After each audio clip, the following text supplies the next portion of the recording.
नमस्कार दोस्तों, आप सभी का स्वागत है मेरे YouTube चैनल बोधि स्टोरी टेलर्स में। बोधि नामक एक गांव में गौतम नाम का एक साधु रहता था, जो बुद्ध के उपदेशों का पालन करता था। गांव के लोग उसे बहुत सम्मान देते थे, क्योंकि वह जीवन के गहरे रहस्यों को सरल शब्दों में समझाता था। एक दिन गांव का एक युवक आनंद साधु के पास आया। वह जीवन की कठिनाइयों से थका हुआ था और जानना चाहता था कि क्यों उसे अपने कर्मों का सही फल नहीं मिल रहा, जबकि वह हमेशा अच्छे कर्म करता था।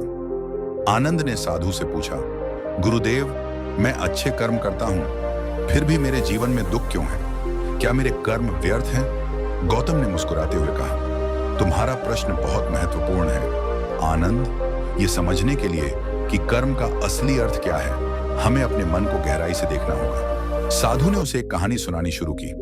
प्राचीन समय में एक राजा था जो हर समय अच्छे कार्य करता था, परंतु फल की चिंता में रहता था।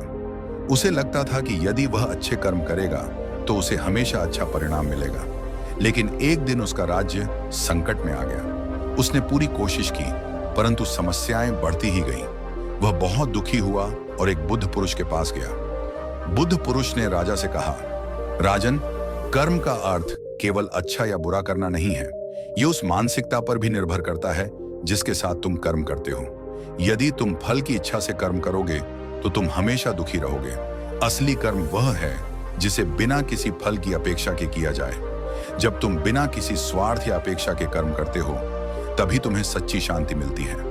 राजा ने यह सुनकर अपने सारे कर्म निष्काम भाव से करना शुरू किया और धीरे धीरे उसने शांति प्राप्त की।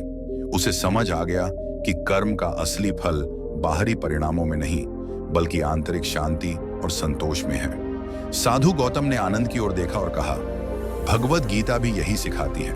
कर्म का असली अर्थ निष्काम कर्म है। बिना फल की चिंता किए अपने धर्म का पालन करना। कर्म का परिणाम हमेशा तुम्हारे नियंत्रण में नहीं होता, परंतु तुम्हारा कर्म करने का तरीका तुम्हारे हाथ में है। आनंद ने गहरी सांस ली और कहा, गुरुदेव, अब मैं समझ गया हूं। मैं अपने कर्म को बिना फल की चिंता किए करूंगा और उसे अपनी साधना मानूंगा।